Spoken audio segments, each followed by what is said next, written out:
De volta com o Manhã no Ar, agora são 6h40. Fica atento ao horário para não perder o seu compromisso do dia.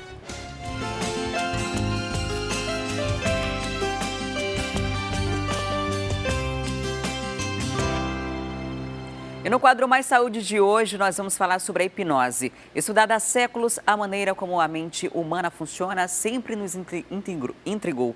Entre várias descobertas, a hipnose é uma das que mais aguça a curiosidade das pessoas. Ela chega a ser encenada em filmes e até por mágicos em shows. Porém, diferente do que a gente vê por aí, a técnica tem um cunho científico e terapêutico.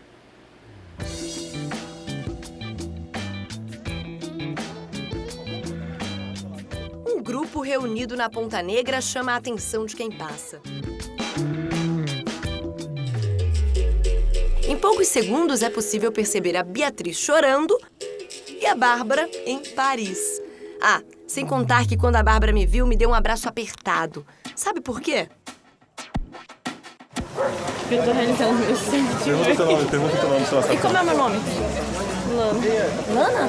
E o que eu faço? Uma série que eu tô esperando. Qual é a série?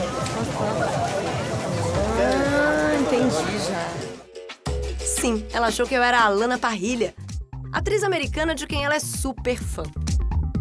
Até selfie ela tirou comigo. É, eu sei, a gente não se parece muito, né? Mas ela estava hipnotizada.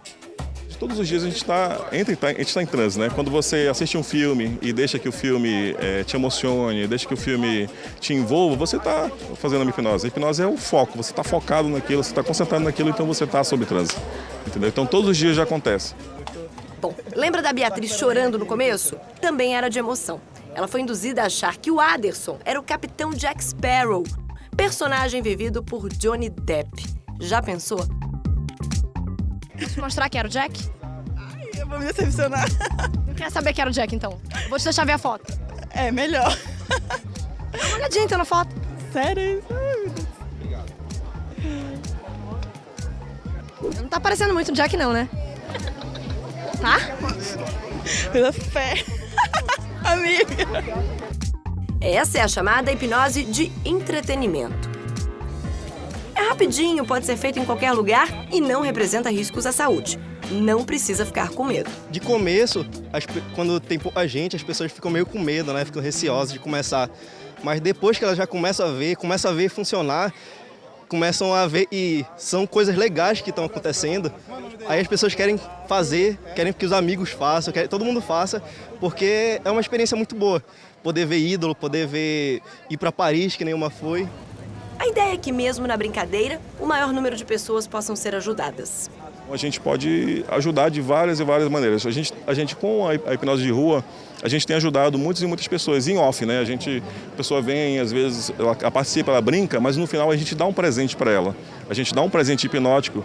Esse presente a gente faz ela se sentir muito bem, a gente motiva a pessoa sai daqui motivada, sai energizada, sai com novos pensamentos, sai pensando no futuro.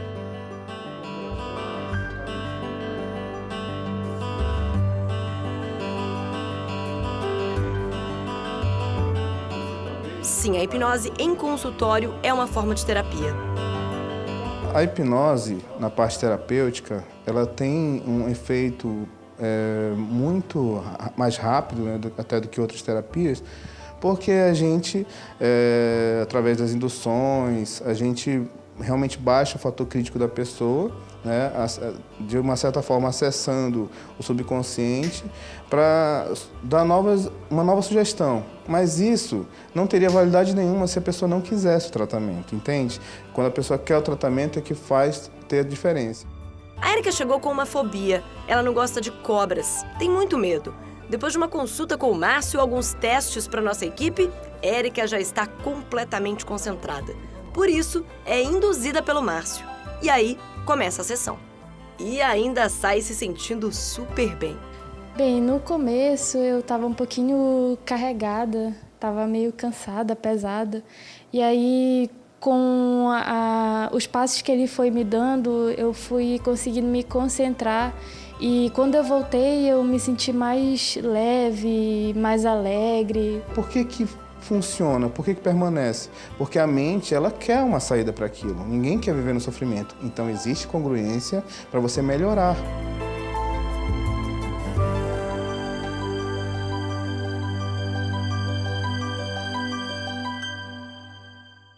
E chegou o momento da gente ir ao vivo para a FM o Dia, conversar com Cleiton Pascarelli e Nayandra Amorim, que estão ao vivo na 93.1 FM. Olá, bom dia.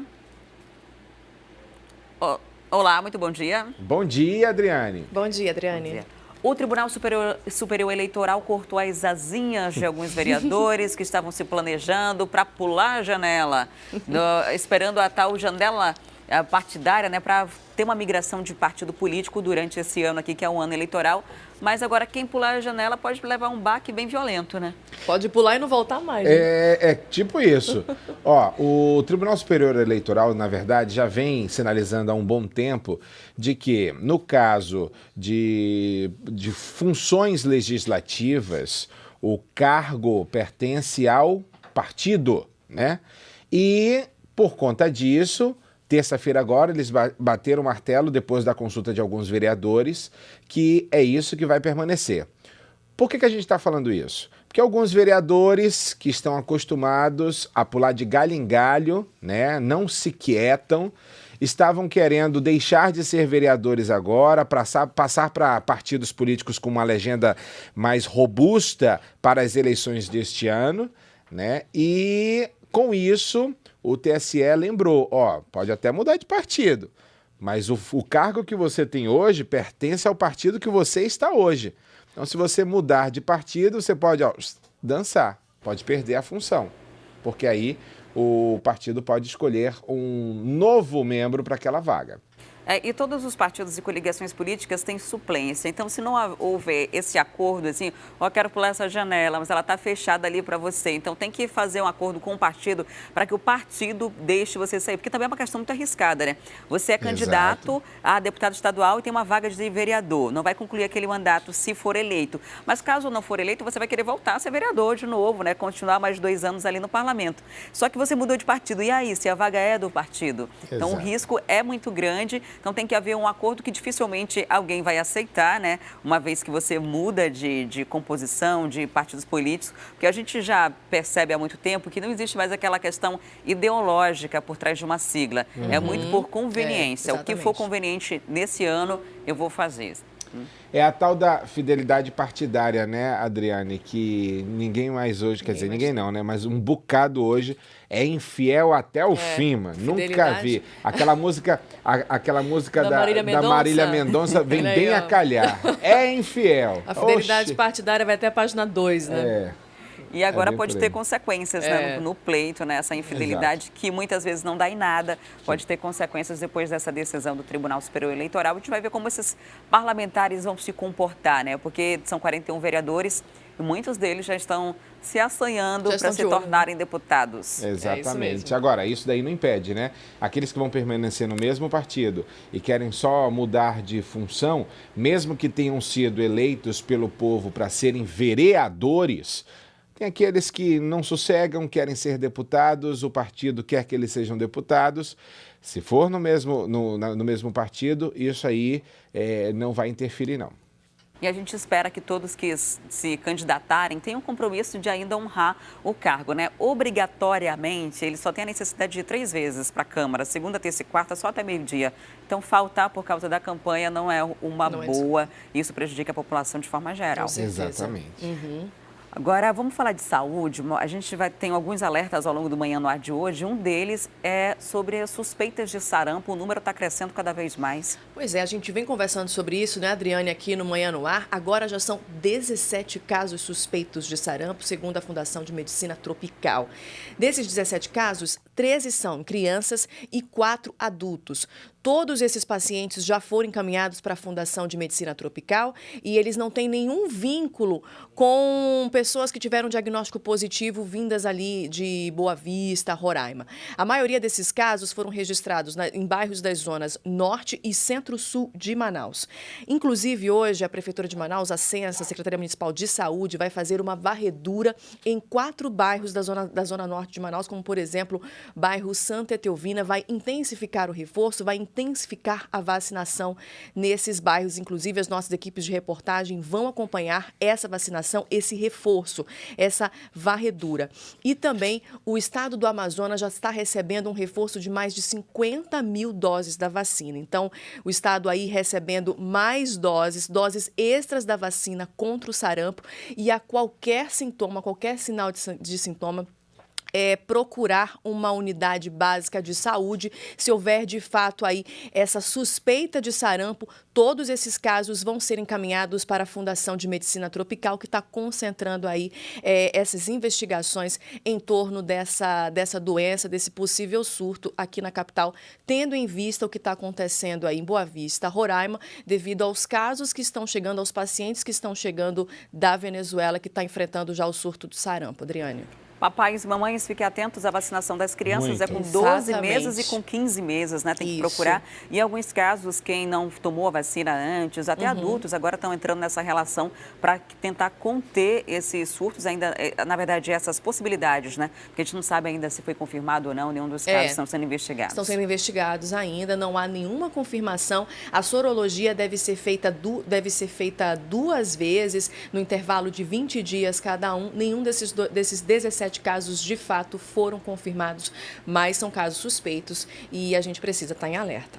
Obrigada, Nayandra, Cleiton, pela participação. Ótimo dia para vocês. A gente que agradece. Adriane, bom dia. Até mais, bom dia e até amanhã. Até lá. Até lá. E os casos de malária no Amazonas aumentaram em mais de 60% nos últimos 2 anos. E Manaus é um dos municípios com maior incidência da doença. De acordo com o Ministério da Saúde, em 2016, o Amazonas registrou quase 50 mil casos de malária. Já no ano passado, foram mais de 81 mil pessoas diagnosticadas com a doença, um aumento de 64,9%. Dos 193.876 casos registrados de malária em todo o país, mais de 40% são diagnósticos de pessoas infectadas nos municípios amazonenses.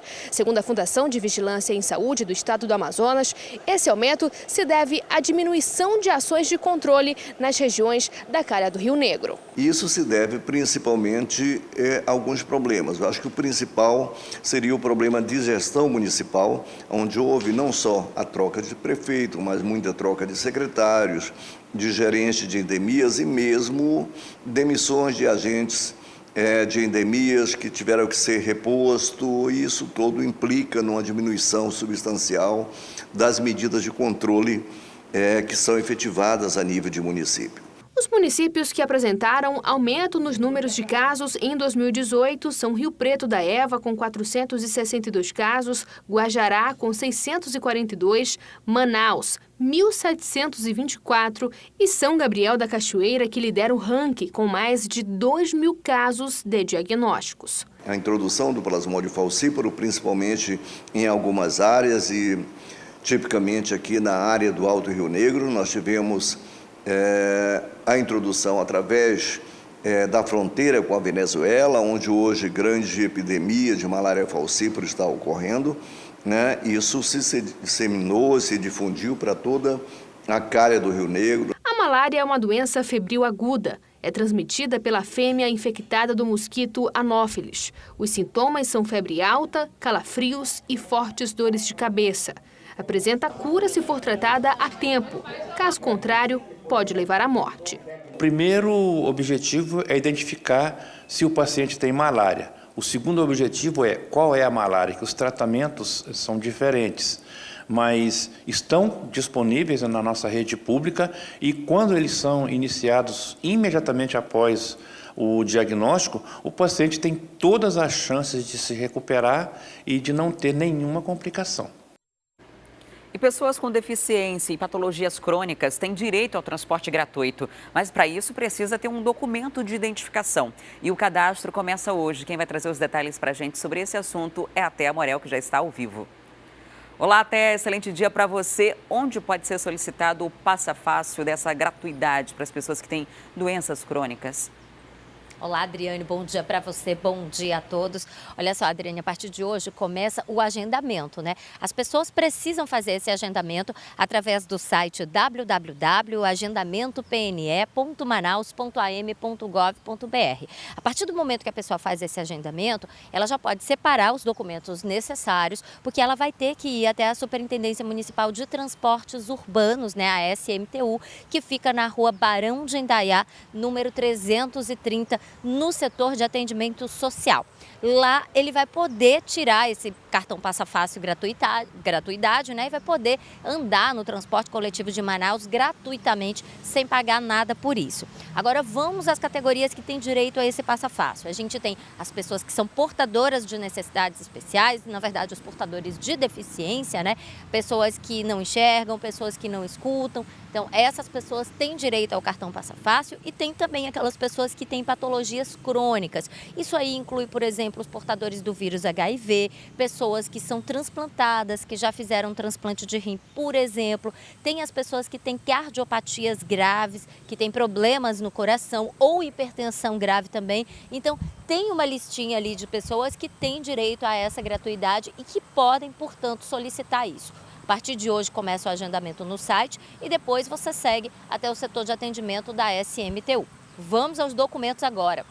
Um dos documentos necessários é o formulário assinado por um médico, carimbado com um carimbo do Conselho Regional de Medicina, então precisa ser realmente um médico que já está cadastrado no CRM, e esse formulário próprio para você obter o cartão Passa Fácil, ele é um formulário do SUS e que vai ser assinado por um médico e vai atestar ali a sua patologia. Se você está com problemas no coração, se você sofre de hipertensão grave, enfim, se você tem alguma deficiência, então esse formulário ele é muito importante, é um documento essencial que todo mundo pode começar já a providenciar para poder levar até a superintendência. Fora isso, tem aqueles documentos básicos, no caso o RG, o CPF, o comprovante de residência, mas tem duas patologias que exigem também o comprovante de renda, é a cardiopatia grave e a hipertensão.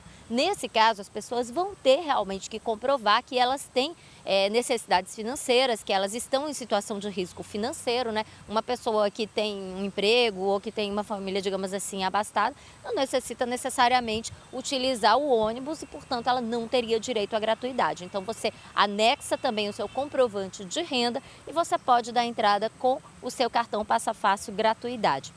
A gente lembra que em 2017 foram emitidos 10.994 cartões Passa Fácil. Desses, mais de 6.300 foram novos cartões, ou seja, são pessoas que realmente foram até a superintendência para conseguir esse cartãozinho, e 4.300 foram segunda via, porque às vezes você perde, você é assaltado, e para tirar a segunda via tem toda essa dor de cabeça de novo, tem todo esse protocolo de novo, que de qualquer maneira, garantindo aí a gratuidade, garante um grande benefício para esse tipo de público. Adriane. Ok, Thea, muito obrigada pelas informações, até daqui a pouco. E você costuma sair do shopping cheio de sacolas, com coisas que provavelmente nunca vai usar? Cuidado, você pode ter uma compulsão por compras.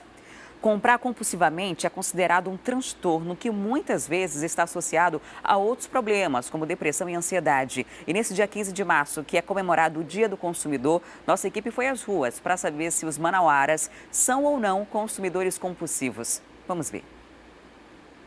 Dona Nelma, 69 anos, vive sozinha com pouco mais de um salário mínimo por mês. As contas? Todas em dia e na ponta do lápis. Consumista, será? Nunca consumi nada. Até quando eu vou no supermercado, se eu ver alguma coisa mais cara, eu vou no outro mais barato.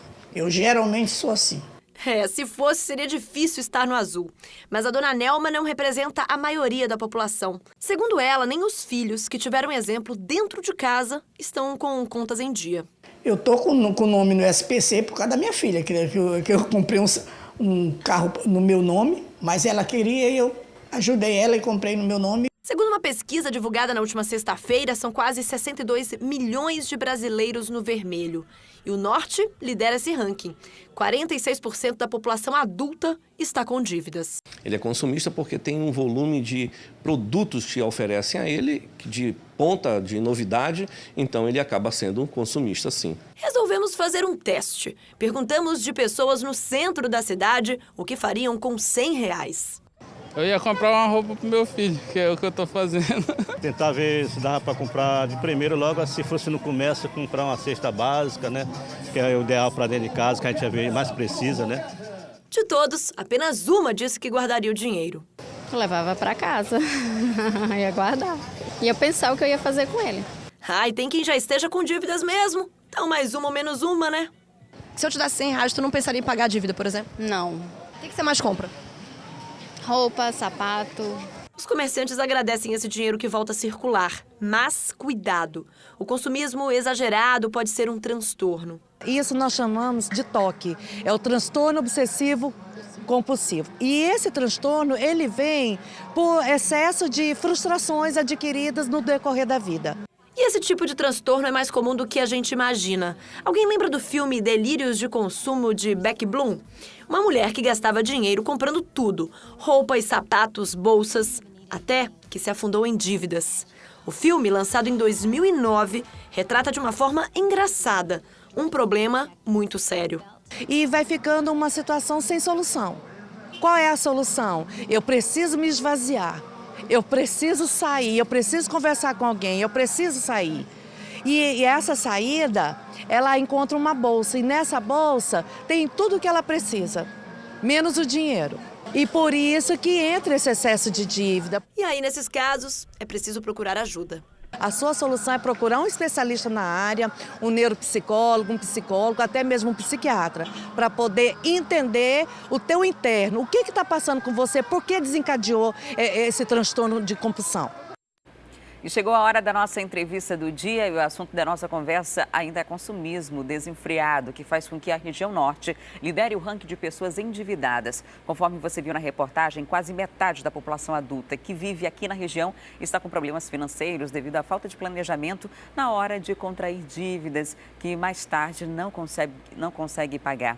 Mas quais são os direitos dos consumidores endividados? Qual o tipo de cobrança é considerada abusiva? Como contestar uma dívida que você não fez? Para responder essas e outras questões e orientar a população sobre as armadilhas do crédito fácil, a gente vai conversar agora com a advogada Priscila Inocêncio, que é especialista em direito do consumidor. Seja muito bem-vinda ao programa, excelente dia. Muito obrigada, bom dia. Dia do consumidor, vai aparecer promoção de todos os lados hoje, né? Todo mundo vai lançar promoção, os lojistas, o comércio, o setor de serviços, e isso, claro, estimula o consumo imediato. E aí a gente está na contramão disso, falando sobre o cuidado com esse consumo excessivo, que a gente acabou de mostrar que pode se tornar até uma doença, né? Verdade. Diante desse cenário, como é que a gente consegue controlar? Como é que a gente consegue, pelo menos, identificar se está nessa relação de consumidor compulsivo? Olha, na realidade as pessoas elas começam a comprar sem averiguar realmente se ela precisa, se está no momento correto e principalmente se aquele bem que ela está investindo vai entrar no orçamento dela. Porque é muito comum, gente, aqui na região, eu trabalho direto com pessoas assim, inclusive pessoas de poder aquisitivo, ela compra um imóvel, compra um carro ou até um celular e olha assim, a parcela parece pequena, dá para encaixar no meu orçamento, mas na realidade, quando ela vai pagar, ela esquece, por exemplo, que quando você compra uma casa, você tem o IPTU, quando você compra um carro, você tem que pagar o IPVA e que ela tem várias outras dívidas que não são mensuradas, às vezes, no orçamento. A pessoa esquece, por exemplo, que ela toma um cafezinho na padaria, que ela almoça fora e aquilo não está na planilha de orçamento. O que acontece é que fica tão apertado, que ela começa a entrar no rotativo do cartão de crédito, por isso que tem legislação nova sobre o cartão de crédito, ela começa a atrasar as parcelas do carro, começa a gerar juros e isso só vai gerando um problema maior. O importante hoje que a gente percebe é a falta de educação financeira. Educação financeira que a gente não tem, né? Não tem na escola, você não aprende isso, economia doméstica, não tem normalmente no ambiente familiar, né? E acontece que as crianças acabam sendo reflexo muito do que vem em casa, dos pais tendo consumo desenfreado, ou de chorar e conseguir o que quer, e acha que vai crescendo e vai mantendo esse ritmo de querer algo e conseguir sem calcular a consequência, o impacto no final do mês, né? É verdade. E assim, o que acontece muito é que, por exemplo, quando você compra no cartão de crédito, que a gente estava até conversando antes, quando você compra no cartão de crédito, você não sente a dor. Os psicólogos falam muito sobre isso, que você não sente a dor porque você não está vendo o dinheiro sair. Quando você faz um parcelamento, você também não sente a dor porque aquele dinheiro não está saindo no momento. Quando você compra à vista algum bem, ele pode ser R$10. Você pensa várias vezes, eu tenho esse dinheiro na conta, será que eu não vou deixar de pagar a conta de luz, conta de água, será que eu não vou deixar de pagar alguma conta essencial? Mas quando vai para o cartão de crédito ou para algum tipo de financiamento, a pessoa não sente essa dor, então ela não para, não pensa, não coloca no papel se no final do mês ela vai conseguir adimplir aquele compromisso que ela fez. E o cartão de crédito acaba sendo o grande vilão, né? Principalmente pela taxa de juros. Quando você não tem o dinheiro naquele dia, ferrou. Muito complicado. E, inclusive, as pessoas elas esquecem de fazer o cálculo do quanto que aquilo vai perder para elas. Não é só os juros do cartão de crédito, que já é enorme. Ele chega a 14% ao mês tranquilamente, até mais, inclusive. As pessoas esquecem de verificar que quando ela compra aquele bem à vista, ela também está tendo desconto. Inclusive, a legislação mudou. Antigamente, se eu ia no estabelecimento, eu não podia comprar, por exemplo, tinha uma televisão, à vista é X, a prazo é Y. Hoje em dia já pode isso, já era feito antigamente, né? Era feito de forma ilegal, né? E uma medida provisória acabou autorizando essa diferenciação de preço. Não dá para barganhar um desconto à vista. Então você ganha 2 vezes, você não corre o risco de pagar juros e você também vai poder ter esse bônus de comprar à vista e com desconto. A gente deu algumas dicas aqui para evitar entrar nesse ciclo vicioso, no meio dessas dívidas que muitas vezes você não consegue mais sair. Agora, para quem já está no meio dessa dívida, para quem já está nesse bolo aí de endividamento, inclusive Manaus é uma capital com um número de inadimplentes muito grande, que é diferente do endividado, né? O endividado é quem tem dívida, o inadimplente é quem não consegue mais pagar essa dívida. Como tentar sair de uma situação que já está tão difícil? Olha, eu acredito que a primeira coisa é você parar e respirar. Sabe por quê? Porque eu trabalho diretamente com pessoas que me procuram por já estar endividadas, para ver o que um advogado pode fazer. E ela se sente tão culpada que assim, ela fez um financiamento de um carro, R$30 mil. Aí o banco liga e fala assim, vamos refinanciar, mas olha, o seu débito hoje está em R$70 mil por causa dos juros. A pessoa refinancia, aí ela vai pagar R$100 mil. Então, acho que a primeira coisa é você sentar, respirar, verificar se realmente você vai conseguir pagar, negociar. Gente, as pessoas têm vergonha de negociar. O inadimplente é uma pessoa que ela já está com uma baixa estima muito grande. Ela olha para si mesma, ela se sente nada, porque no fundo o brasileiro, ele quer adimplir. Ele não comprou aquele bem com o intuito de não pagar. A maior parte das pessoas é assim. A gente sabe que tem algumas pessoas que não, né? Mas a maior parte eles querem. Então, quando eles não conseguem, eles ficam muito mal. Então, sentar, respirar, analisar se tem a possibilidade de revisar aquele contrato, porque às vezes o contrato ficou oneroso demais para você e ele pode estar com cláusulas ilegais. Então, vale a pena levar para um advogado, alguém com conhecimento na área, para analisar se realmente aquele contrato tem validade. Alguns contratos têm aquelas letrinhas miúdas que a gente acaba não percebendo e depois se enrola todo por conta disso. Agora, existem alguns casos que há uma má fé na hora de fazer esse contrato, que você é induzido a fazer uma dívida e não percebe que está se colocando dentro de uma armadilha. Nesses casos, é possível recorrer à justiça para tentar sair desse cenário de endividamento? Em que caso assim, é que se pode procurar um advogado para tentar organizar a vida financeira novamente? Olha, tem 2 coisas no direito, principalmente para o consumidor, que são muito importantes. A boa-fé no contrato e o que a gente chama de hipossuficiência. É uma palavra meio difícil, mas é só para explicar que o consumidor, ele não tem a mesma condição de saber ou entender cláusulas de um contrato como um bancário, ou como, às vezes, o vendedor, ou como quem está vendendo o seguro. E de posse desse instituto jurídico, ele pode revisar aquele contrato, chegar a seu juiz. É o seguinte, eu sei que eu assinei um contrato que está escrito que eu tenho que pagar R$50 mil, mas o vendedor me disse que era só 30. Ele não me explicou que tinha tantas parcelas. Acontece muito, eu já vi, e principalmente funcionário público que às vezes contrata financiamento, que ele achava que eram 36 parcelas. Eram 60. Como ele não ficou com o contrato, ele não tinha noção nos cálculos, parecia ótimo o financiamento. Ele levou um susto quando chegou a 37ª parcela. O que foi que eles fizeram? Procuraram o judiciário, comprovaram que eles não ficaram com o contrato, alguns nem assinaram o contrato, tá? Alguns até que tiveram que verificar assinaturas, essas questões, e conseguiram revisar. E pelo princípio da boa-fé, o contrato retorna ao estado do que foi dito. Porque a propaganda, aquilo que eu digo para você, ele gera como se fosse lei entre as partes. O contrato está firmado também pelo que você me explica e o consumidor pode procurar esse direito. Vamos reforçar então aqui as dicas que a gente deu ao longo da nossa entrevista. A gente preparou aqui um quadro para você que está em casa acompanhando a gente. Analise sempre o porquê da compra. Você precisa realmente desse produto? Ao sentir vontade de comprar algo por impulso, experimente deixar a aquisição para o dia seguinte. Aí pode ser que você desista, né? Procure entender o porquê do excesso,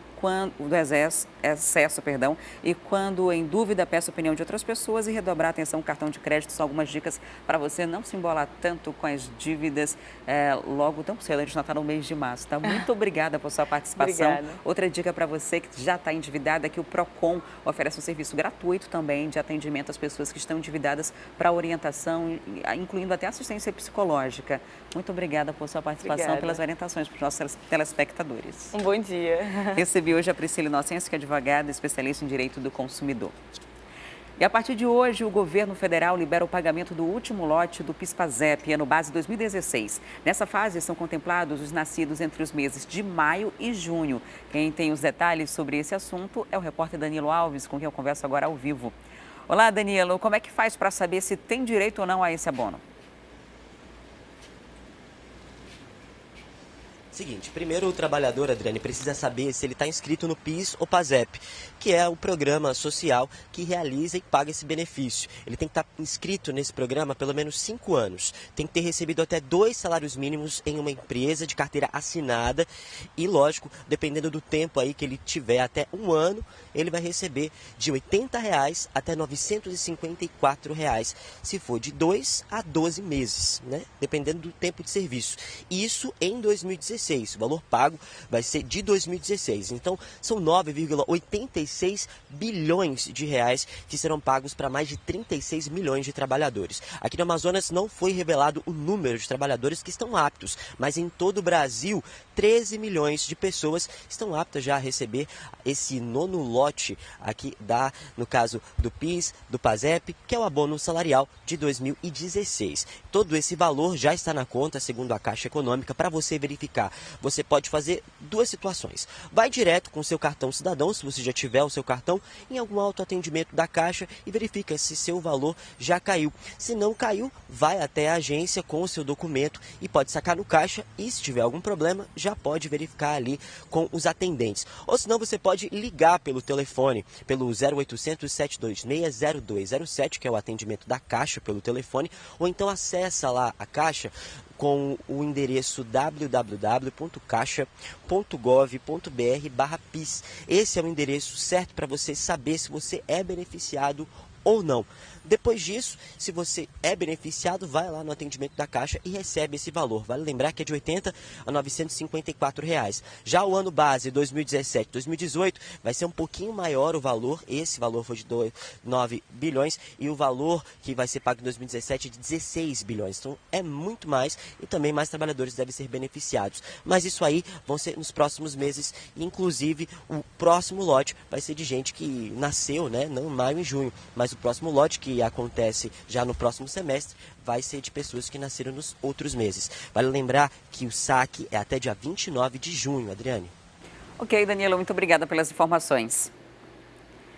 E você sabia que desde 1990, mais de 150 produtos da Coca-Cola Brasil nascem aqui no Amazonas? Na essência de cada um deles tem o trabalho de um amazonense. O Guaraná, por exemplo, é plantado e colhido por quase 25 mil agricultores que se sustentam e, ao mesmo tempo, preservam a floresta. Já no polo de concentrados, são mais de 11 mil colaboradores, garantindo a qualidade de tudo que sai daqui e vai para os supermercados, mercadinhos, restaurantes e para sua casa também.